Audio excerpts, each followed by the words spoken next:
Good day, guys, and welcome to Water Process and Engineering Services. Welcome to our video blog. Right, we are now right here in the interior road of Minglanilla. This road is going to Barangay Cuanos, an interior barangay here in Minglanilla. So we are just passing to, we passed by the Tubod Spring, and we're on the way to Cuanos. So the purpose of coming here is we have a client way back in 2019. So we have a refilling station that we installed way back in 2019, February 2019, and the name of the refilling station is Tubig sa Bukid. This is owned by Sir Rick Bastida, and we're on the way to his refilling station.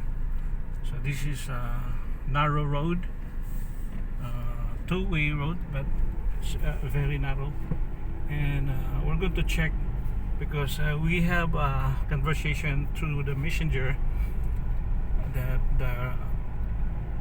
the production of their water refilling station is becoming low. So I have to check. So this is almost February 2019, 2020, almost 2 years. February 2000. So it's almost 3 years since we installed this refilling station, and we're going to find out what is the cause of the low production. So I suspect that the low production is maybe there's a clog of the membrane. That's one reason. Of course, another one is the filters, filter housings. Maybe they didn't change the filter, but that's all the suspicion. But we have to check it in actual.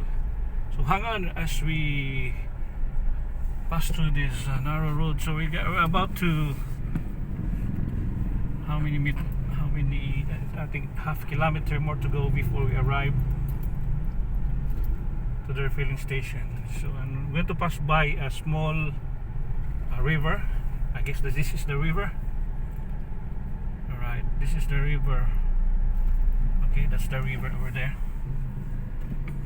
So we are now here in Cuanos, interior barangay here in Minglanilla. So we get, I think, 500 meters more to go before we arrive in Cuanos. You're watching with Water Process and Engineering Services, serving our client way back 2 years ago. Okay, so I guess this is the place. This is Cuanos, and there you have it. That's the water refilling station over there, the white color building with a light blue frontage. This is it. This is Tubig sa Bukid with Sir Rick Bastida. So that's it. We installed this one way back 3 years ago. More than almost 2 years ago. So we're going to, this is the household owner. So we're going to perform a backing here. So you can check the refilling station. This way to Jumara Modern PE. Right. So we're going to do a backing here.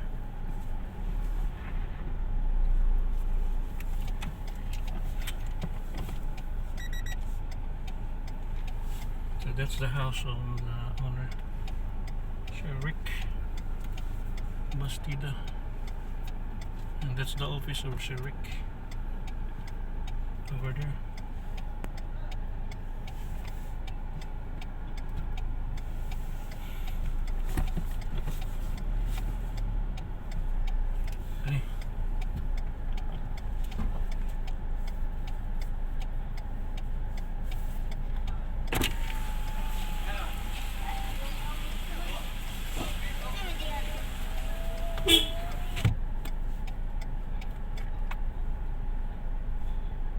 So this refilling station was installed by Water Process and Engineering Services way back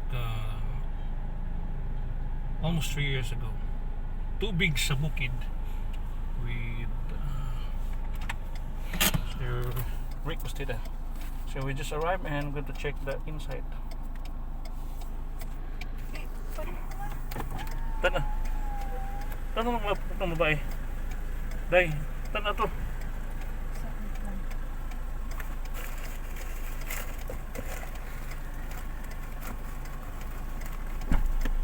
Naman yung F Ford Raptor. Taray. Sorry.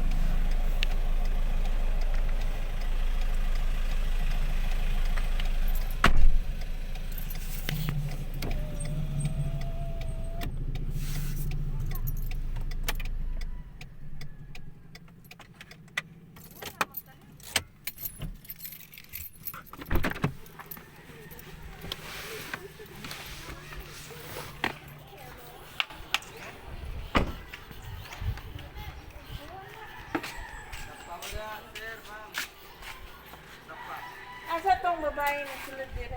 Na sirik ya. Isa nagbantay ni Ron. Ang kamo na. Nangyayon to siya nga ipacheck. Kami nagtaod na siya na. Among tanawon ha. So this is now the water refilling station we installed way back 3 years ago. And we're going to check what is happening here.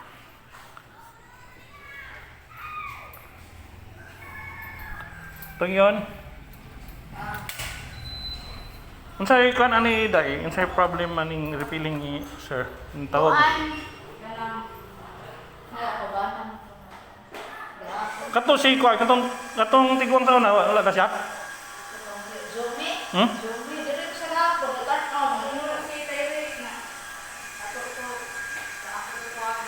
Mm.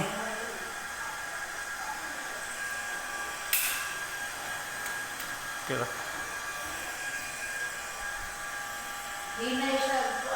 Sina yung production. Nadugay mapuno. Nadugay siya mapuno. Kaas na siya kurente. Basta dugay mapuno. So upgrade lang nato ni kay single membrane pa man eh. Pwede siya madugay.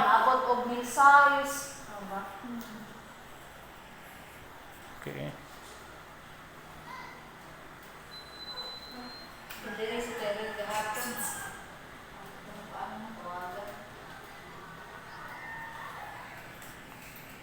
Okay. Nabay tubig ning ruta, nara?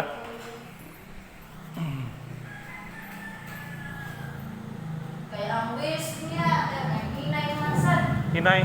Oh, hinay. So, raw pump. Okay.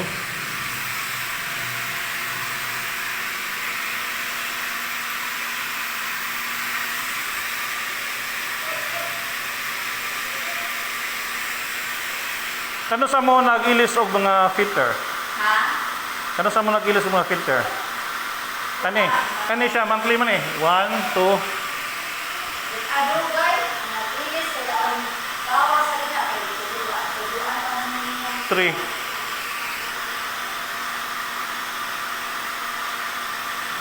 3. Kasi ni monthly ginanglang sundon gini siya kay kung dili masunod ang monthly, ya quarterly ang maapektahan ang membrane madaot nga mahina yung production.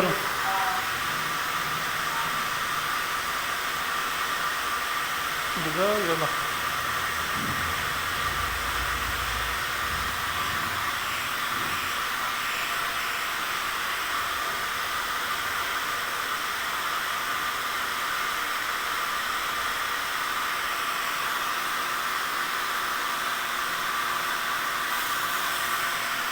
Gaya mo stop.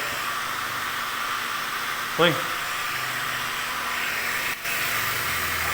Okay.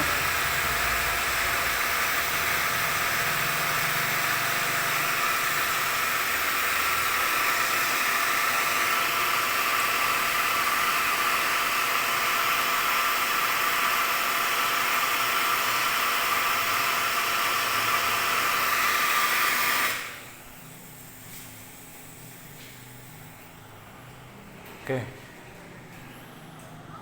So, mag-production daw ta.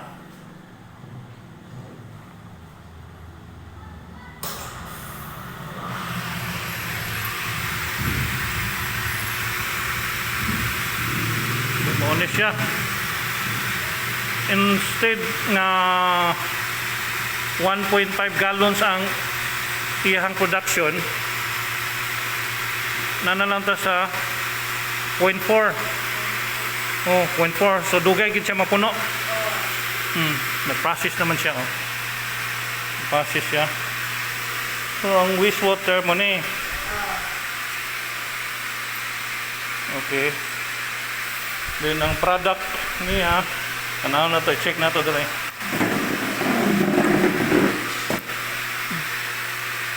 Okay. Hinay kaayo. Siga ako no, kulyog, nasiga.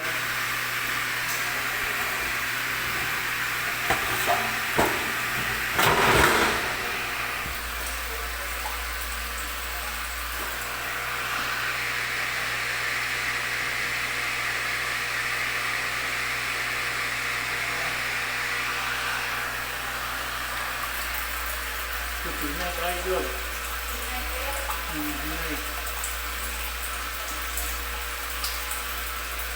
So check na tong TDS po niya. Jack, nitira ni Jack. Check na tong TDS. Makita ni Sir Rick sa video. Niti lang, kaya makuha ko tubig. So we're going to check the TDS of the water here.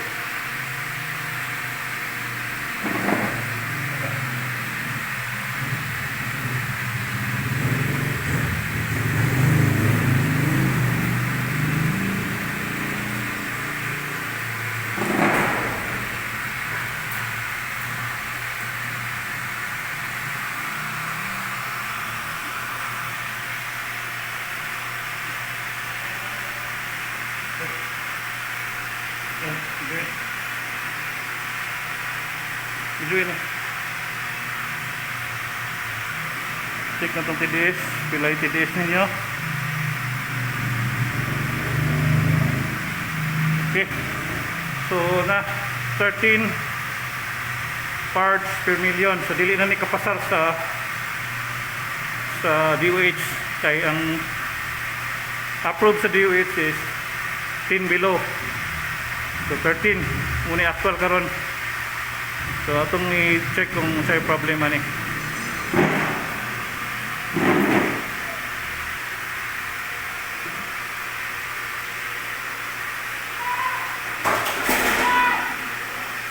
yung ang production.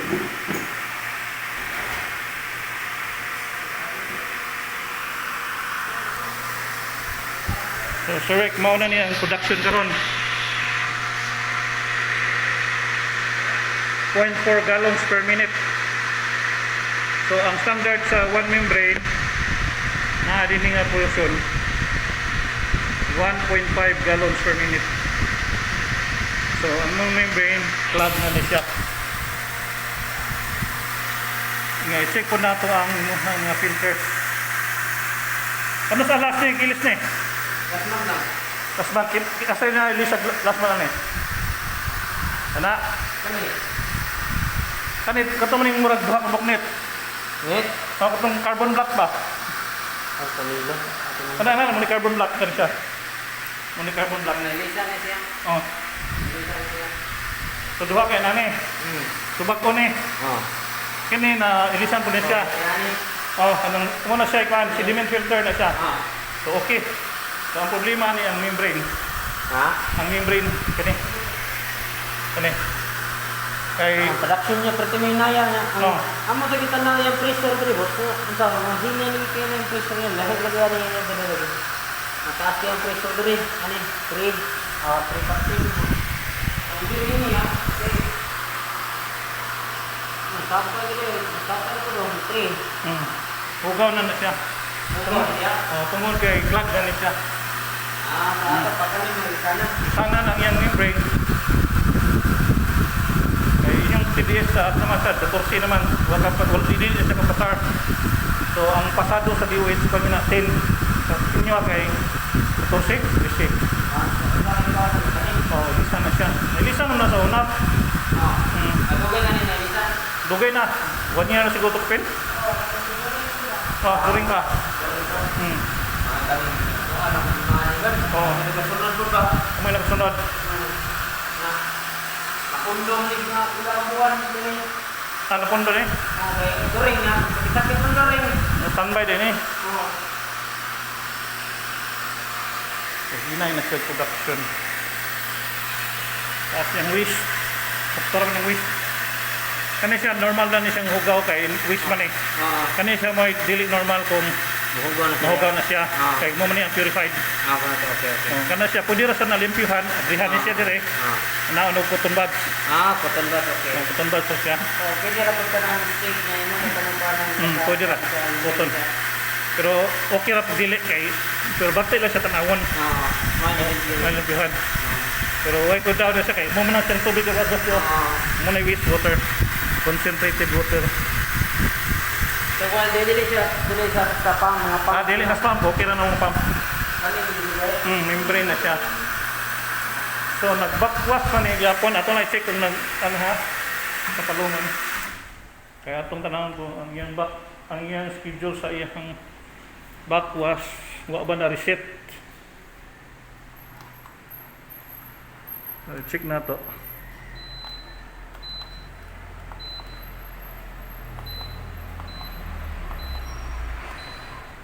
So muna 10 minutes backwash, 15 minutes fast range. So ini ka kung mailisan na siya membrane, ipihan na siya tanan siya siguro. Magkusog na siya. Kaya katong wala pa ni siya natuba ang iyang ay kaning membrane niya boss. Kusog ba na? Anto pa niya, ang agas niya kay murag kusog yung gagawin ni. Kusog ba na siya? Wala siya. For 4 hours siya mapuno. 4 hours yung puno. Kuha na siya, kanang taas ra. Taas ra. Taas ra. Taas ra, di ba? Sa pagkakaroon? 4 hours siya? Tungula pa na kuhan ba? Then karon? Karon 4 hours mo. Amo mag-isuya dito na siya kanang amo siya para mapapawang siya. Kaya actually, dire mapawang siya. Dire. So amo gisuya 4 hours siya, madiri lagi siya. So okay. Sine gyud So hinagid yung production na.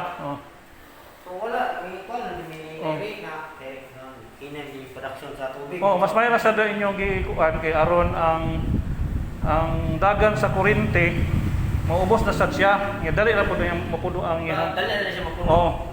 So dili kalas og kuryente. Sakto na inyong gibuhat nga inyong gi-report. Dugay na mo gud ni kini siya nga kuan wala na ni siya warranty.